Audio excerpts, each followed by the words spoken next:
Hi everyone, thank you very much for stopping by and returning to the old world. It's been a while, hasn't it? I put a community post up a couple of weeks ago talking about the challenges I'd had creating videos, and I wanted to address that in a little bit more detail with you today. Don't worry, this is not a woe is me, woe is the channel sort of video. Rather, I very much want to take out the positives. So what has happened? Well, at the start of August, I started a new job. It involves longer hours, and on days when I'm in the office, a much longer commute.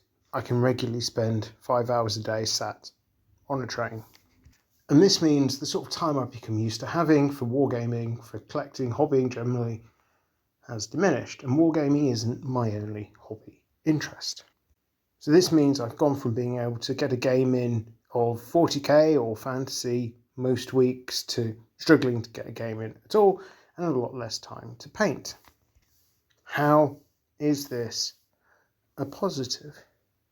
Well, for me, it all comes down now to mindset and the sort of goals I'd informally set myself or formally set myself really need to be reevaluated and reassessed. I do like having those little hobby achievements each month so I know that I'm progressing, things are going in the right direction. So that little hit of dopamine is really nice thing to have. So for me, this means I really now need to be more organised and also more flexible in what I'm hoping to achieve. And this will give me more control over the success I hopefully will have with my hobby goals. And it will mean I get to really make sure I put time aside for my hobbies so that I'm not becoming swamped by everyday life. Something which I think is going to be really handy going forward as the new role builds up and becomes more and more challenging. So what this may mean less time, what I'm hoping it will promote is better quality of hobby time. So I'm really aiming to use this to drive the maximum positivity to get the most benefit out of my hobby time. So what am I going to be doing going forward? Well, this video is coming out at the start of September. Now, many of you may be aware of the pledge system. There's a few of them floating around on various Warhammer forums, and some YouTube communities are also getting involved in this kind of thing.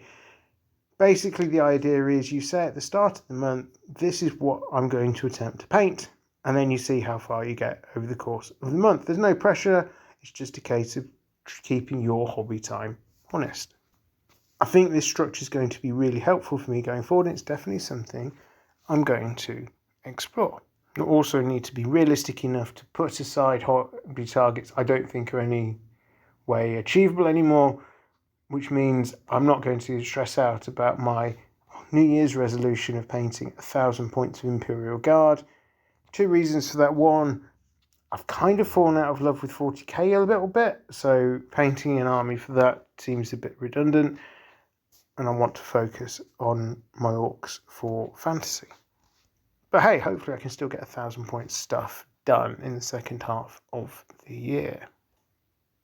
So let's go back to the pledge thing and talk a little bit further around that. I'm using this as a drive to better structure my hobby time, to maximise my enjoyment, the pleasure I get from it, and making sure that I stay on track. Great so far. So what am I hoping to achieve in September? Well, I'm setting myself what I think is a really realistic goal. And that is to paint these chaps. So I've bought myself this box of Gloomspite Gits Rockgut Troggoths, and yes, they're going to be trolls for my orc and goblin army.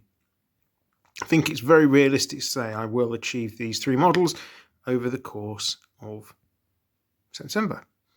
Now in August, just to put it into context, I've been battling my way through 5 orc ball boys, which at time of recording, which is the 25th of August, I've managed to paint the 5 mounts and I've undercoated the 4 riders. Unfortunately, local wildlife did run away with one of my riders, so I've got 4 riders, 5 mounts. But that's all right because I actually forgot to glue a leg on one of the boars, so it looks like it's injured, so that can be an injured mount. Carrying on with the rest of the pack, sans rider. I did manage to get a couple of heavy weapon squads painted up as well for Imperial Guard of 40k, so there is that as well. So my challenge to myself is painting these 3 guys for September. As I say, it doesn't seem a lot, but it also seems very realistic, and that is what I'm looking for. I am going to look to stretch myself, however, and the stretch targets, and I think for the rest of the year while I'm doing this, the stretch targets will always be 40k base. So touching back to that New Year's resolution where I wanted to get some Imperial Guard done. So if I get these 3 models done, I will break up what I'm painting by targeting some Imperial Guard forces. I did find at the start of the year, when I was painting Empire a lot, that actually not breaking up what I was painting did make it a bit more of a challenging project. I normally have a number of projects on the go, so I've got variety on the painting desk. So I'm hoping to move forward on that basis as well as I go through the rest of the year. So there we have my cunning plan for September and how I'm drawing out positives from having slightly less hobby time. For those of you with longer memories, you may recall back in the day I did run a series for quite a few months called Stuff What I Painted, which I used as a record of the things that I'd done in the previous month as a way of effectively tracking what I was doing, keeping myself motivated. This really harks back to those early days of the channel when really I was just talking about stuff I was up to and things that interested me in the hobby, speculating around what Warhammer might look like in the days before we had any information really, or in fact a game being published. The plan is I will check back probably in early October to talk about how I've done this month and my plans for the month ahead. I'd be really interested to hear, however, how you plan about what you want to get done in your hobbies. Do you take the pledge? Do you use another mechanism? Are you purely laissez-faire in your approach to painting and hobby? Or are you one of these people that can just sit down and knock out an army in 20 seconds flat? Do let me know down in the comments below. All that remains for me to say is thank you very much for listening to my thoughts on this topic. If you've enjoyed this video, do consider dropping a like. It's one of the best ways of helping a small channel such as this one. And all watching videos and clicking a button takes is a few moments of your time. Once again, thank you very much for listening. I am returned to the old world. Have a great day.